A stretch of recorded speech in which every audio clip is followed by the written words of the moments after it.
Welcome back to MJ Misadventures. Glad you guys are here. I know a couple guys had mentioned that they would like me to do some more hands-on, just kind of your basic maintenance things at home. And I thought that was a great idea. I'm actually due for my first service, so I reached out to Main Street Cycle, and Steve and all those guys are great. They said, look, we'll send you an oil change kit to do a video on.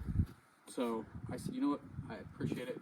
So we're using the Total High Performance 5W40 oil that they recommend.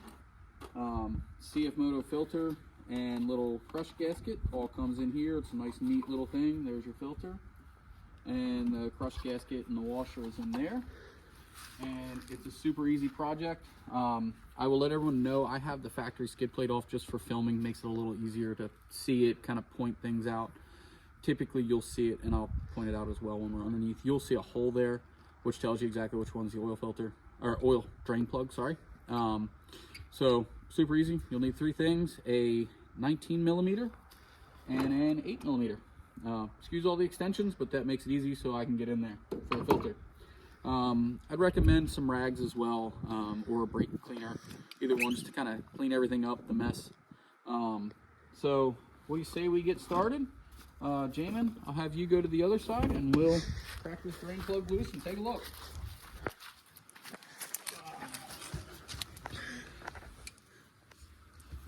Sorry we don't have a fancy garage, but so right here is your drain plug. Typically there'll be a hole in the skid plate that's here.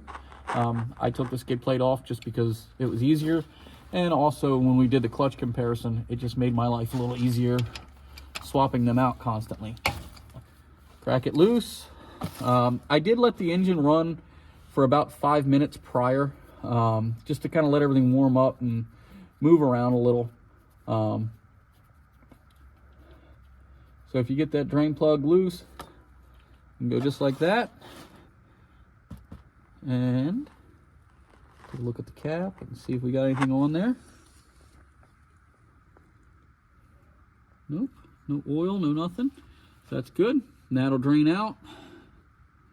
Takes a few moments. So let me hop up here. I'm gonna let that continue to drain. So what I normally do is just wipe off the drain plug, get any grime and dirt and all that good jazz off. And then if you look at mine, you'll notice there is no washer on there, which means the washer didn't come down.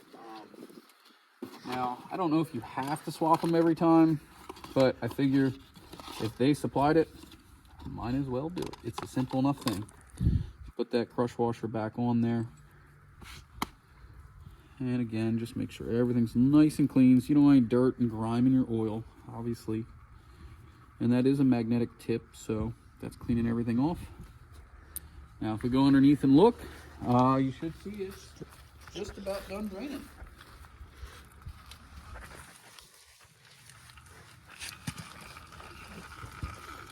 So it's just about done.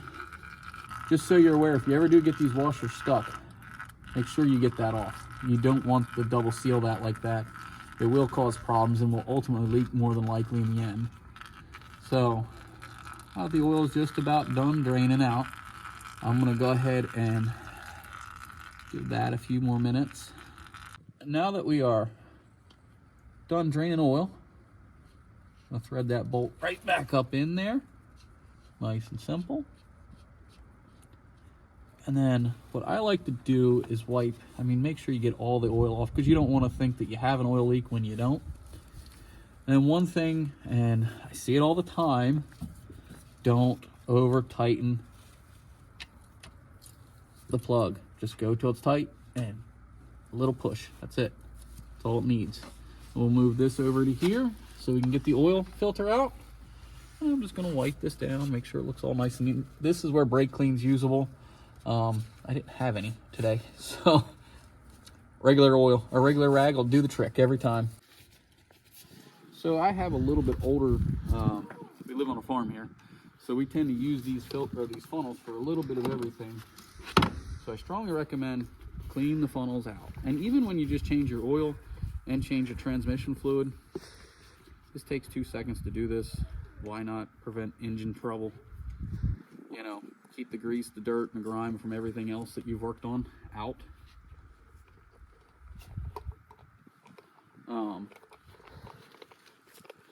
There we go. That's good and clean in there.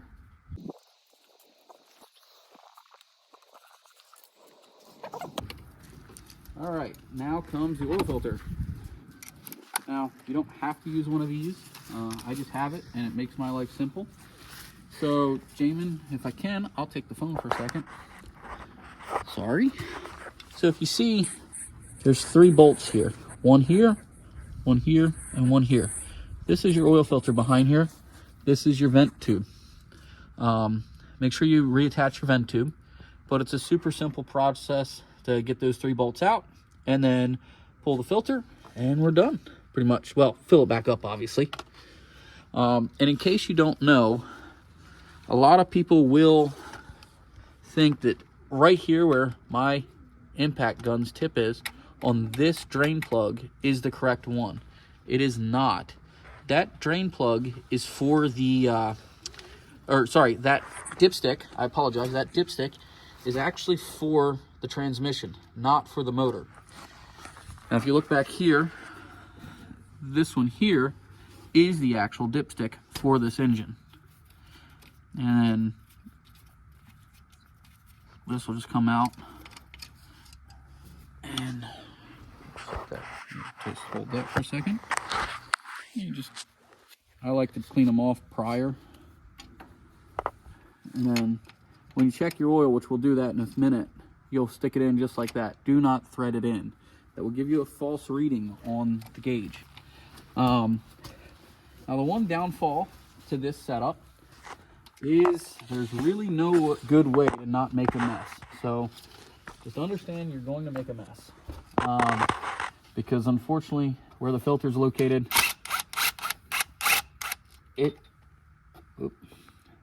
it kind of lends itself to a bit of a crappy spot. So I'm going to put these on this rag down here so I can keep track of them.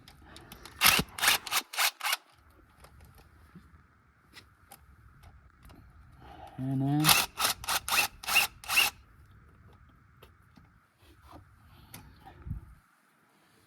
pull your vent tube, lay it over here. And you can already see a little bit of oil dripping out of there. Just pull that off. As I said, it's gonna make a mess. There's not much you can do about it. Another one that you want to make sure of. Get that O-ring out. Again, same thing as the oil pan. You want to get these O-rings out because you do not want to double them up. I just throw them in there. Pull out the oil filter.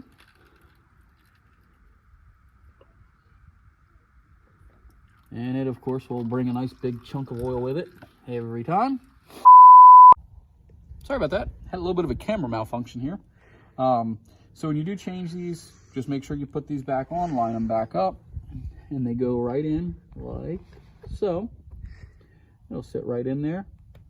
Make sure you take your little plug or your vent, and don't do that. So put that on there like so. Put your vent tube up and put your bolt in.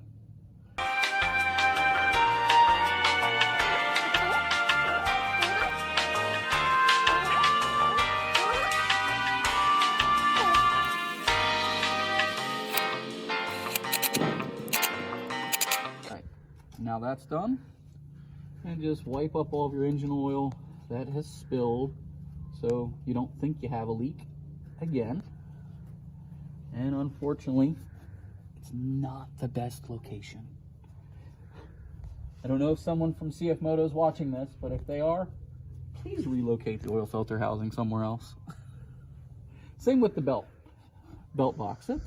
Both of them could use that.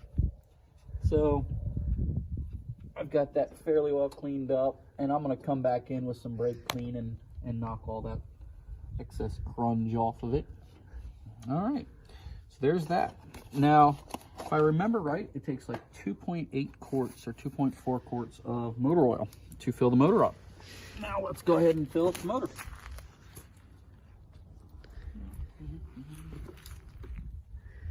Take a funnel, and it goes in to where the dipstick. You check the oil from the dipstick.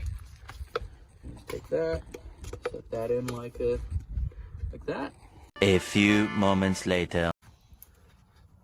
Just give me a second to clean all this mess up, because obviously I made a mess. So it happens when you don't have the right tools to do the job sometimes, but it'll be okay.